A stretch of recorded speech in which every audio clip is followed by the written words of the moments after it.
chosen by an alien empress before the tribunal, now bound as her mate forever. The tribunal chamber of Valeth Prime was built to intimidate. The ceiling arched high enough to swallow a starship. The walls were lined with cold, silver glyphs recounting centuries of rulings, treaties broken, dynasties ended, species humbled. And in the center stood a lone human. Elias Caro, Earthborn engineer turned reluctant envoy, tried not to fidget as dozens of alien delegates fixed their glowing eyes, multifaceted lenses, and predatory gazes on him. He hadn't volunteered for this. He'd only come as a technician to repair a relay array, but circumstances and politics had dragged him into the galaxy's oldest ritual. At the head of the chamber, on a dais shimmering with prismatic light, sat the Empress of Valeth. Tall, statuesque, her skin was a pale violet laced with faint bioluminescent lines that pulsed with her heartbeat. Her eyes, deep silver, scanned the room. She radiated a mixture of command and sorrow, as though every breath was a performance. When she rose, the chamber hushed. "By the laws of our people," she declared, her voice echoing with unnatural resonance, "an empress without a bondmate cannot sit the throne unchallenged. The council demands I choose." Murmurs rippled through the crowd. Delegates whispered, some in fear, some in eagerness, others in disgust. Elias barely understood half of it. He only knew that she was expected to select from the noble houses, warriors bred for dominance, scholars steeped in tradition, dynasts eager for power. Not him. Not a human from a backwater planet barely scraping interstellar relevance. But then she turned, and her silver eyes locked on him. "I choose," she said, every word deliberate. "The human." The chamber froze. Silence crushed the air. Elias blinked. Wait, what? The beginning, a human out of place. It had all started weeks before. Elias had been stationed on the orbital ring of Valeth Prime, fixing what he thought was just another relay array. Humans weren't particularly influential in the wider galaxy. Their technology was adaptable, their survival instincts decent, but politically, they were pawns at best. He'd kept to himself, worked quietly, and avoided notice. But one evening, while repairing a failing gravity compensator in a private corridor, he stumbled upon the Empress herself.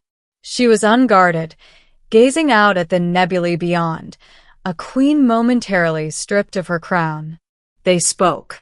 At first, cautiously, him trying not to offend, her curious about Earth's primitive chaos. Then more openly. She asked about oceans, about music, about laughter around firelight. He told her of storms rolling over the Atlantic, of violins echoing in a hall, of simple meals with friends. Things the Empress admitted she had never experienced, bound as she was by ceremony and duty. Elias hadn't realized those moments meant anything. He thought she was lonely, and he was, well, human enough to listen. Now he stood at the heart of her people's council, and she had spoken words that could not be undone. The middle, defiance and binding. Gasps and protests filled the chamber. "This is madness," hissed Lord Zareth, his spines rattling. "A human is no mate for an empress." "A bondmate must be proven in trial," shouted another, her crystalline wings flaring. The Empress raised her hand, silencing them. "The law states only that I must choose. I have chosen. The tribunal will witness." Elias wanted to object. He wanted to raise his hand and say, "Actually, no, I think there's been a mistake." But when he met her eyes again, he saw something there, desperation wrapped in resolve. She hadn't chosen him on a whim. She needed him. "Step forward, human," the arbiter intoned. Elias did, his legs feeling like lead. He stood before the Empress as attendants brought forth a relic, a band of living metal, shimmering with alien glyphs. The bond circlet. Once placed, it would weave itself into his skin, a symbol and a binding recognized across the galaxy. "Do you accept?" the Arbiter asked. Elias's heart pounded. Every instinct screamed run. But he remembered her voice in that quiet corridor, how she'd asked him about oceans she would never see. If he refused, she would be forced to select some warlord eager to control her. If he accepted, he'd be chained to a fate beyond imagining. He swallowed hard. "I accept." The circlet tightened around his wrist, merging with flesh. A rush of heat shot through his veins as alien glyphs burned faintly into his skin. The bond was sealed. The chamber erupted in chaos. Some shouted betrayal. Others demanded trial by combat. A few stared in stunned silence. The Empress simply lifted her chin. "It is done." Conflict. The weight of the choice. The days that followed were a storm. Elias was housed in the Imperial Spire, where servants bowed uneasily and guards regarded him with open suspicion. The council was in uproar. Nobles plotted, rivals whispered, assassins lurked. Every glance reminded him he was an intruder in their ancient order. But the Empress, Celera, as she allowed him to call her in private, remained composed. "You must endure," she told him one night as they walked through the palace gardens, stars reflected in pools of silver water. "If you falter, they will use it to unseat me." "Why me?" Elias finally asked. "Why a human?" "Because you are not part of their games," she said quietly. "You saw me as a person, not a throne. And because only someone who has no stake in our chains can break them." Elias didn't know if he could live up to that, but he tried. He stood by her in council sessions, he endured the rituals, he faced the tests they threw at him, mental duels, symbolic challenges, even a combat trial where he barely survived thanks to human stubbornness and a hidden knife. Each time, he expected her to regret choosing him. Each time, her gaze steadied him. And slowly, impossibly, some began to respect him.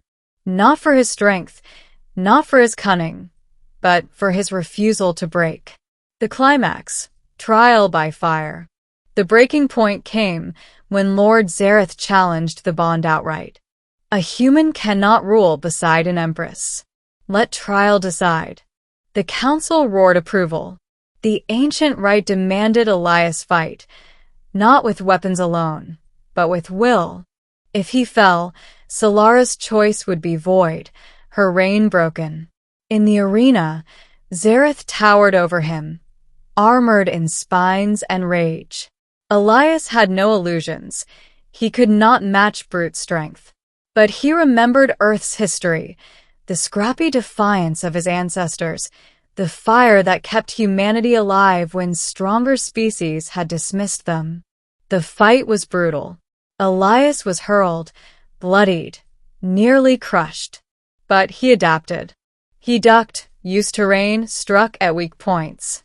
And when Zareth roared in triumph too soon, Elias drove the ceremonial blade into the arena floor, channeling the bond's glow. The glyphs on his arm flared, binding his life to Solara's. His voice carried, raw and defiant. "She chose me. I chose her. Trial or no trial, this bond stands." The arena shook with the resonance of the bond. Zareth faltered, unable to break what had been sealed by law and blood. The council had no choice but to yield. The ending, bound and beyond.